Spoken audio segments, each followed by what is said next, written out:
Hey Wando and Lucy Beckham students, my name is Brooke Voakes. And I'm Isabella Davis. Welcome back to another episode of ECSN.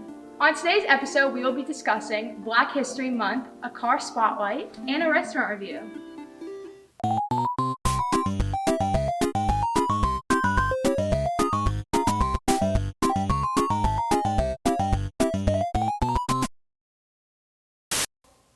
As many of you know, February is Black History Month.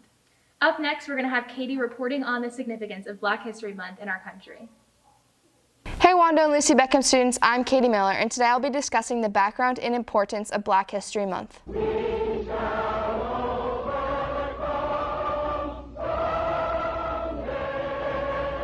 Black History Month is an annual celebration of achievements by African Americans recognizing their central role in U.S. history.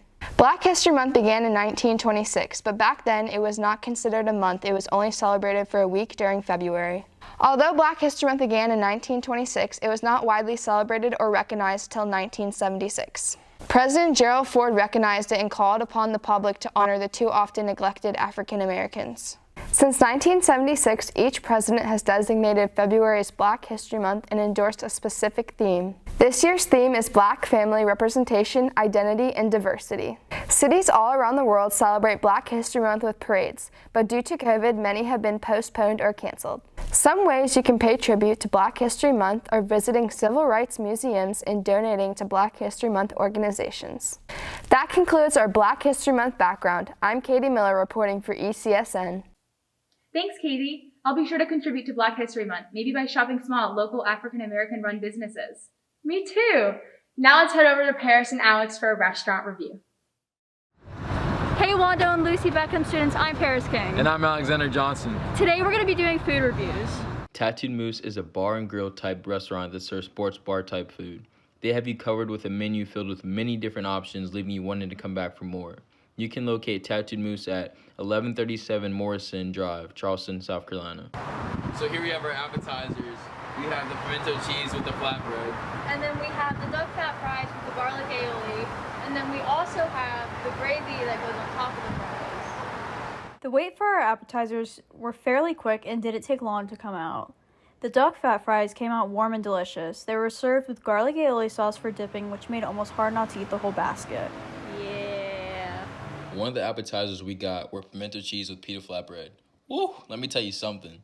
This appetizer blessed my taste buds. This appetizer was flavor packed and the perfectly toasted bread complemented the pimento cheese amazingly.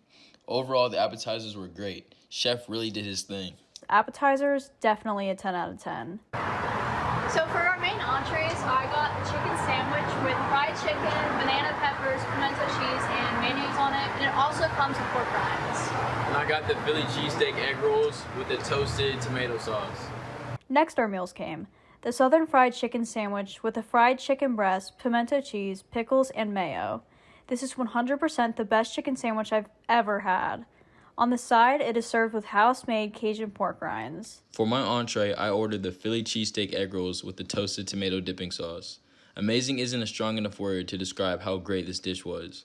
Very crunchy and crispy, and the toasted tomato sauce really complemented the egg rolls and balanced out perfectly with the Philly cheesesteak. I highly recommend this entree. So what do you think, guys? What should we rate it? I'm gonna give this in like a 9-10 probably. It's a 9-10. This chef needs a raise. Yeah, agreed. What you think? Definitely a 9-10 too. Definitely 9 out of 10. 9 out of 10 egg rolls for sure. It's a hit. It's a hit. It's a hit. It's a hit. You heard it here. It's a hit. Taste buds going stupid. Taste buds going crazy. This is Paris King, reporting for ECSN. Thanks, Paris and Alex, for the good restaurant review. I'm excited to try out the Tattooed Moose. Next, we have Car Spotlight to learn more information about the Miata. Hello, welcome to Car Spotlight, where we showcase our favorite cars around the Wando campus.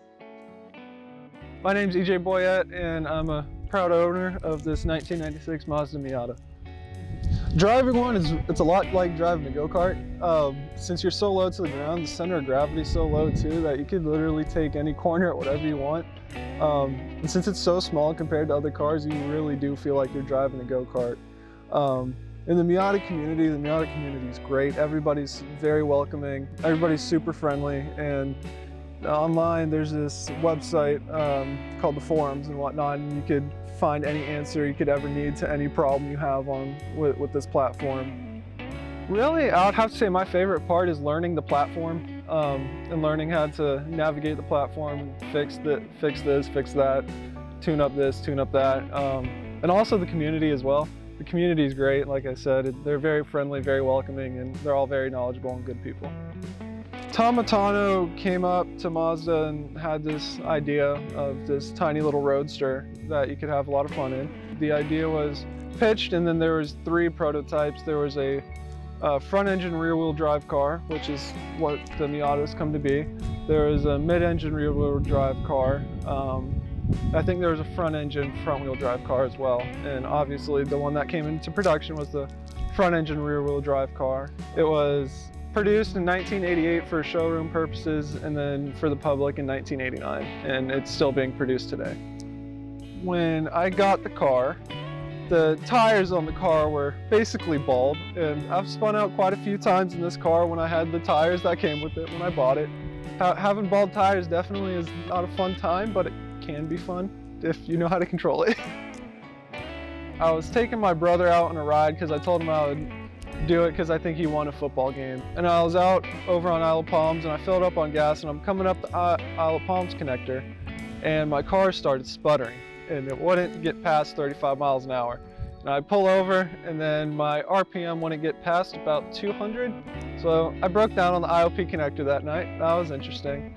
Got it towed back to my house, replaced a few things the day after. That melted everything in my catalytic converter. So my catalytic converter was completely bad and it was rattling all the time. So I went ahead and replaced that and said, might as well go with the performance exhaust and make a little bit of noise and have some fun with it. So that's what I threw on the car. And ever since then, it's just been small maintenance items and small stuff to make it kind of look better because it was kind of in rough shape when I got it. I'd say it's, as long as you get one that has been taken care of, it's a great first car. It's a great platform to learn on. And again, if they're taken care of, they are very reliable cars and they're pretty good on gas mileage too.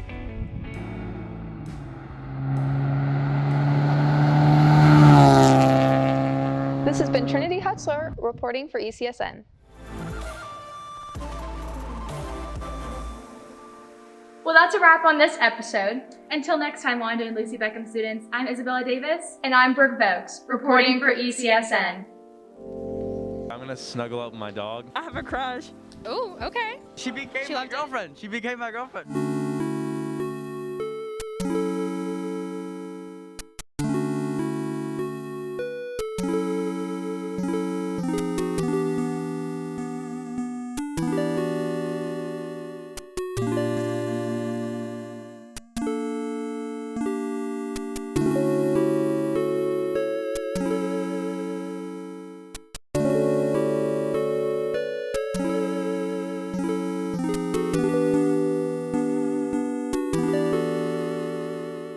Thank you.